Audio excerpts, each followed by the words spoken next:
પાર્ટીના રાજકારણની પણ કરવી છે. કરસનદાસ ભાદરકાએ રાજીનામું આપ્યું બાદ તેઓ હવે કેજરીવાલ ગઈકાલે આવવાના હતા, એમની સભા પણ હતી, પણ એ કોઈ કારણોસર બંધ રહી. ત્યારે એ પહેલા કરસનદાસ ભાદરકાએ આમ આદમી પાર્ટી પર ઘણા આક્ષેપો કર્યા છે. ગોપાલ ઇટાલિયાને અહંકારી ગણાવ્યા અને સાથે કેજરીવાલ પર પણ ઘણા આક્ષેપો કર્યા છે. એ વિશે તમે શું કહેવા માંગો છો? હવે ધારવીબેન, जब माझी नाव डूबोए उसे कौन बचाए। ગઈકાલે આજ કરસનદાસજી બાપુ આમ આદમી પાર્ટીના પ્રવક્તા હતા અને એણે બધી જ હુંવાળી વાતો કરી હતી.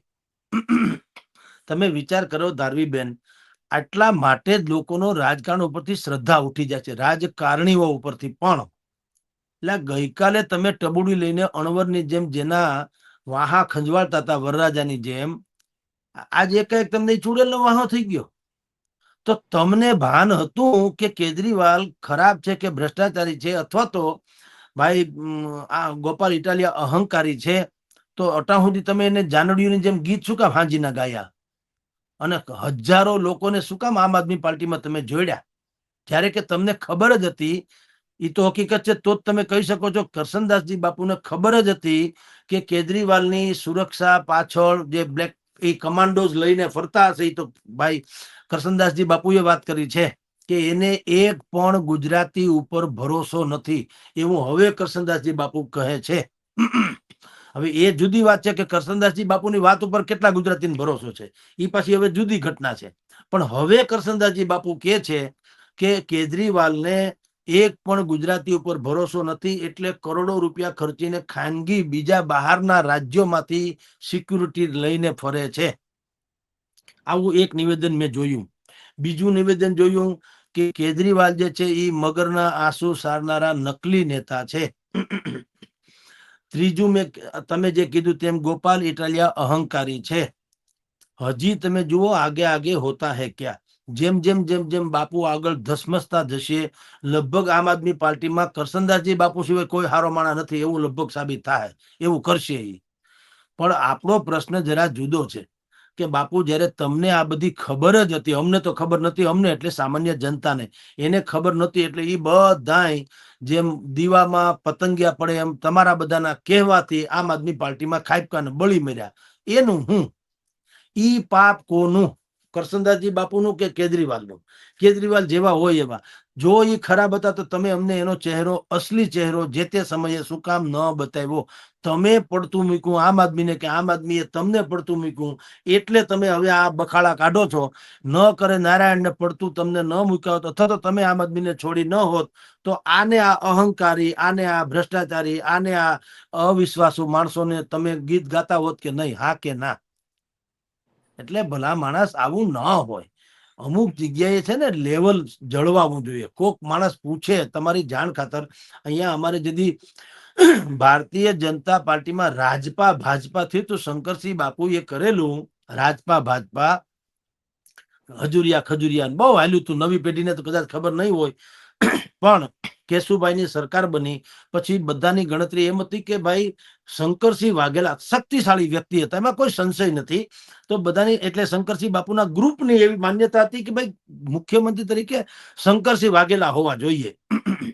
એને બદલે કેશુભાઈને બનાવવામાં આવ્યા. ત્યાંથી થોડોક ડખો શરૂ થયેલો અને પછી શંકરસિંહ બાપુએ ધારાસભ્યોને બાય પ્લેનમાં હાઈજેક કરીને બુદ્ધિપૂર્વક એ ખજુરાહોમાં લઈ ગયા, એટલે ખજુરિયા હજુરિયા કહેવાના. બહુ મોટું પ્રકરણ જગ જાહેર છે, એટલે બહુ સમય ન બગાડો. નવી પેઢીને ખબર નથી અને ખબર પડવી જોઈએ કે આ ગુજરાતના ઇતિહાસમાં પહેલી વાર આવું બનેલું કે ધારાસભ્યોને બિલકુલ અપહૃત કરીને અથવા તો એક સંગઠિત કરીને બાય પ્લેન એક ચોક્કસ જગ્યાએ લઈ જવામાં આવે, નજરબંધ રાખવામાં આવે અને પોતે સરકાર તોડી નાખી કેશુભાઈની, અને પછી સરકાર પોતાની રાજપા બનાવી ભાજપામાંથી.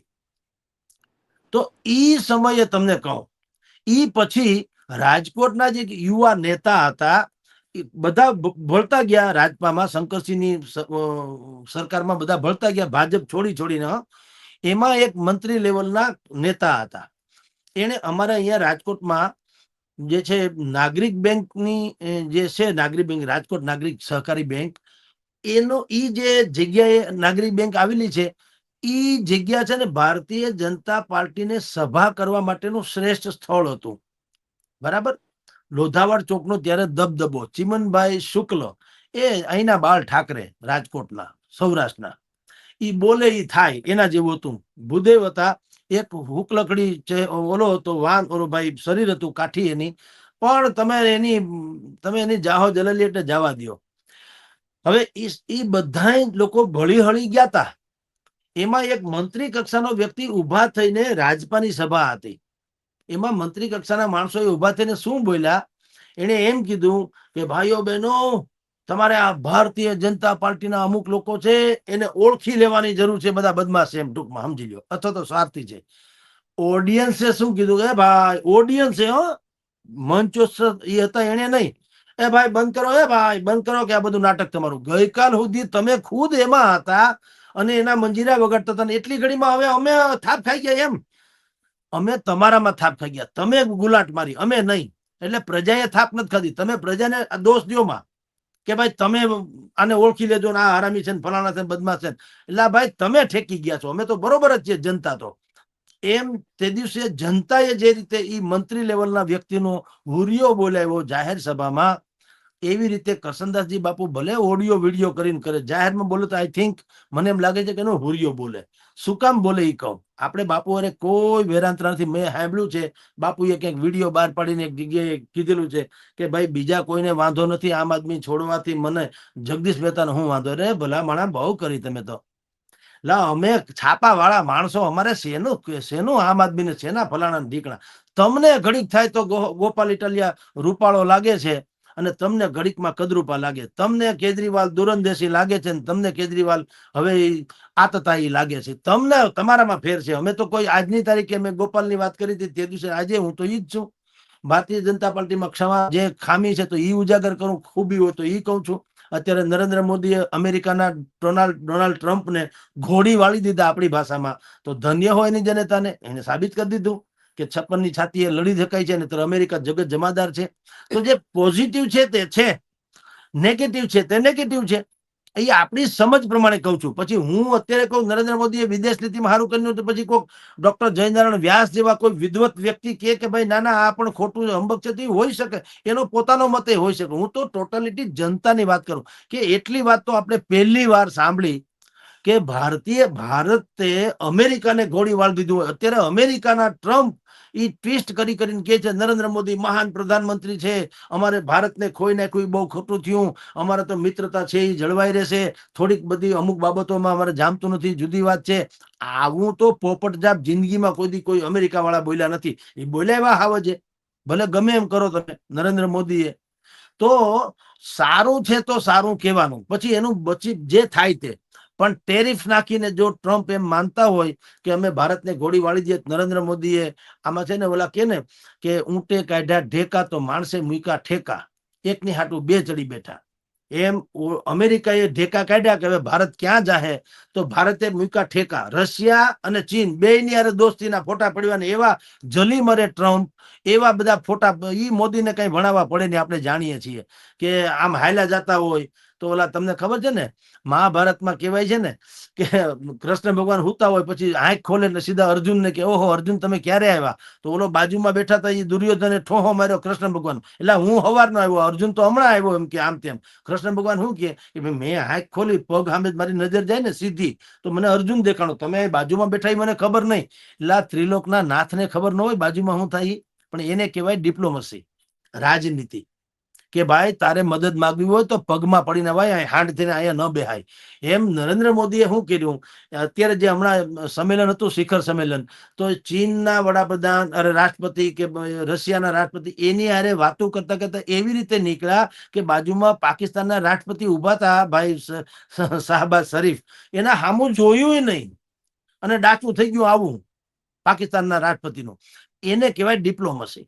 તો એ વખાણ આપણે કરીએ, જેમ ભાજપની ટીકા કરીએ તો આ જે પ્રમાણમાં થોડું સારું છે ને વખાણે કરીએ, એવી રીતે ભાઈ કરસનદાસજી બાપુ જ્યારે આમ આદમી પાર્ટીના વખાણ કરતા હતા, તો હવે એને મહાનતા એમાં છે, કોઈ પૂછે તો કહેવાય કે ભાઈ અમુક બાબતોમાં અમને બરાબર જામતું નથી, પણ હવે હું વિશેષ કાંઈ નહીં કહું, કારણ કે આ પાર્ટી મેં ઊભી કરી છે. એમાં મેં ઊભી કરી છે એટલે હવે હું એને અવગુણ ગાઉં એ સારું નહીં. એને બદલે હવે તમે બધું કોઠીમાંથી કાદવ કાઢ્યા કરો છો તો એનો અર્થ એમ છે કે આ તો સારું થયું, તમારે આવું ડખે ચડી ગયા તમે, નહીતર તમે અમને હંધાઈને ઉતારત ને. તમને જો અરવિંદ કેજરીવાલ છે રાતોરાત તો ખરાબ નથી થઈ ગયા. તમને પહેલેથી ખબર હતી કે અરવિંદ કેજરીવાલ મગરના આંસુ સારે છે, કોમન મેન કે છે પણ કોમન મેન છે નહીં, એ ખતરનાક મૂડીવાદી છે, એને ગુજરાતી ઉપર ભરોસો નથી, એ દુનિયાભરના ત્યાંથી બધા બાઉન્સરો લઈ આવે છે, ગોપાલ ઇટાલિયા અહંકારી છે, રાજુ કરોપડાને હજી ક્યાંક મેળવી લેવું, બધું તમને હવે જ્ઞાન થયું. તમને તગડી મૂકે કે તમે આમ આદમી તગડાઈ મૂકે જે ગણો તે, હવે તમને આ બધી ત્રિકાળ જ્ઞાનની જેમ જ્ઞાન લાદ્યું તો આ તો ઠીક છે. તો પેલા હું તમે કેમ ચૂપ હતા મને કયો જી? તો આજા ફસા જાય એમ. આ તો તમને કાઢી મૂકે એટલે એ બધા ખરાબ. એટલે અમે એ ભાદરકા બાપુ જે છે હવે કરસનદાસજી થોડુંક હવે એની મર્યાદા છે. આપણે સલાહ તો હું આપી શકીએ કારણ કે આમ તો નેતા તો મોટા છે, સલાહ તો ન અપાય. પણ આમ એક વખત એને નામ જોગ બોલ્યા હતા એટલે કહું જગદીશભાઈને હું વાંધો, એટલે ભલા માણા અમે તમારી જેમ નથી, અમે તો જે છે એ કહીએ છીએ.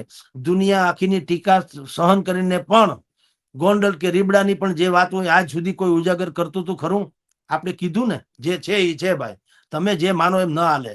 યા રજવાડા છે પછી ગમે ગણો જે છે તમે ક્યાં ના પાડો કે તમે આંખે પાટા બંધ સુરત થોડો હથમાઈ જાય, એ તો ઉગ્યો હોય. એટલે આપણે જે વાત હોય એ કરવા ટેવાયેલા છે. એટલે કરસનદાસજી બાપુને આપણે તો બીજું શું કહે, બોલે જાય અત્યારે સ્વતંત્રતા છે દરેકને બોલવાની, પણ હવે જેટલો એ કોઠીમાંથી કાદવ કાઢે છે અને આમ આદમી પાર્ટીની ઉપર છાંટા ઉડાડે છે, બધા છાંટા વધારે પડતા એની ઉપર ઉડી રહ્યા છે એવું આપણું આંકલન છે. કારણ કે એ શોભે નહીં સાહેબ. હવે તમે વિચાર કરો ધારવીબેન, અત્યારે હું તમને આ તમારા વિશેષ ન્યૂઝમાં હું આપું છું ફલાણું આ ડિબેટ, કાલ સવારે આપણે વાંધો પડે વિશેષ ન્યૂઝ ખરાબ છે તો તમે એમ કહો જગદીશભાઈ ખરાબ છે, તો ભલામણ તમે તો હાવ ભાંડડાની જેમ વાતો કરતા હતા, એટલી ઘડીમાં ગંધાઈ ગયા બધા. એટલે એવું ન હાલે. કહેવાય કે ભાઈ હવે ટેકનિકલ ઇસ્યુ છે નથી જાવતું ઓકે, પણ અત્યારે આપણને બધાને એકબીજાને ઘર કુકડી જવું છે, બધાને રૂડું લાગે ને પછી આપણે તૂટીએ ફૂટીએ એટલે હું ખરાબ ને તમે ખરાબ એવું ન હોય. એટલે કરસનદાસજી બાપુએ થોડાક છીછરા ન થવું જોઈએ એવી આપણી આંકલન છે. બાકી તો મહાન નેતા છે અને જે બોલવું એ બોલી શકે છે. જી આપનો આભાર અમારી સાથે જોડાવા બદલ. તમારું શું કહેવું છે આ મુદ્દે અમને કમેન્ટ કરીને ચોક્કસથી જણાવજો. જો તમે અમને YouTube પર જોઈ રહ્યા છો તો લાઈક, શેર અને સબસ્ક્રાઇબ કરવાનું ના ભૂલશો, અને ઇન્સ્ટા કે ફેસબુક પર જોઈ રહ્યા છો તો અમને ફોલો જરૂરથી કરજો. આભાર.